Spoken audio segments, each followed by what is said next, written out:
ما تبكيش اوكي. معليش راح ترجعي بتصويت الجمهور. هلا توقعت الفكرة ترى ساعد رجع ان شاء الله. المرة الجاية انا نقول لكم النومينيز مين. عارفة أداء البصري ده ليش؟ هيك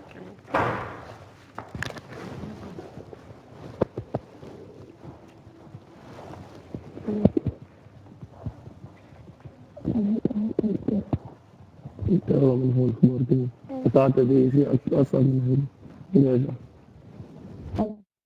اي غلطه يعني شو طلعوا؟ شو طلعوا؟ ما تقدر يعني هي تصعب المرحله تصعب. ما يقدر يطلع واحد ما غلطان او مثلا اذا واحد غلط يعني شو بده يسوي يباعون علي مثلا يباعون على طول. هذا غلط. كل ما تقدم المرحله انه الخطر يزيد على اي غلطه حتى يعني يمكن بالبرايم انا غلطت ما طلعوني صح؟ لان اكو الكل غلط. لكن من تتقدم المراحل لا راح تصعب الامور. اي غلطه من اي شخص انه يتوقع نفسه نومينين لان شو يطلعون محمد عباس يطلعون نسيم يطلعون هايدي يعني مستحيل صح؟ عادي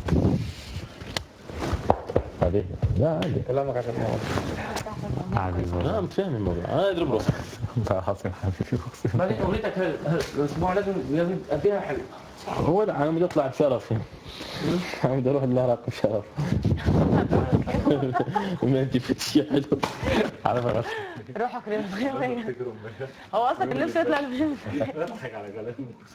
قال إنه بنفده خلاص. طقيتيني الفكرة راجعة عني بقى الله يحرقك. مين انا؟ دبانة بتكذب. مش بيكذب فعلا. ما تزعل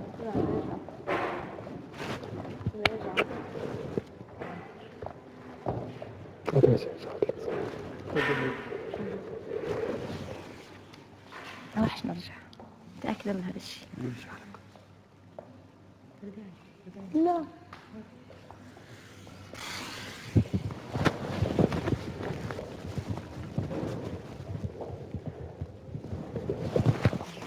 ايش فيك؟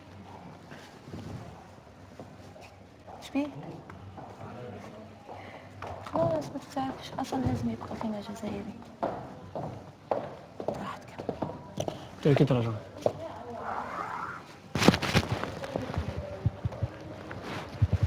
اوكي انا مش زعلان على فكرة. لا هو زعلان اكثر زعلان اكثر مني. فاز اغنيتك ها؟ بدك وصف النار ليش شخص واحد؟ والله مش زعلان يا جماعه والله متوقع. هو عايز يحفظ الأغنية كويس. ركز هذا احسن شيء هو ده. هذا الشيء اللي يفيده. وبدك تسمع مني طيب انت من الاصوات اللي بيراهنوا عليها توصل كانت للفينال. طيب بقى الناس وهالشيء اللي صار سعد وهالشيء اللي صار سعد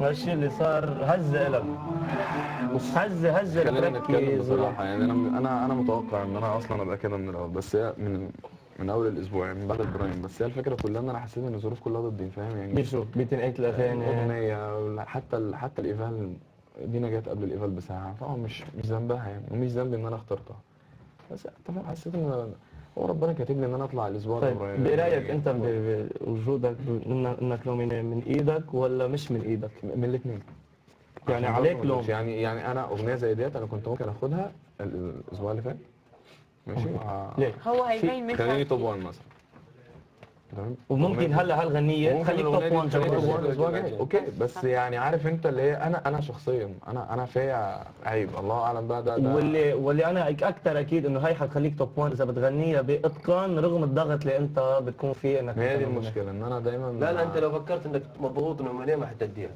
لا بص هقول لك على حاجه انا يا جماعه عارف سعد نحن اذا بنحكي كلمه هون مش حنقدر نوصلك على مستوى انت بشوفك انسان كثير واعي وانسان بتعرف تقدر ظروفك تقدر توظف مشاعرك انه هلا انا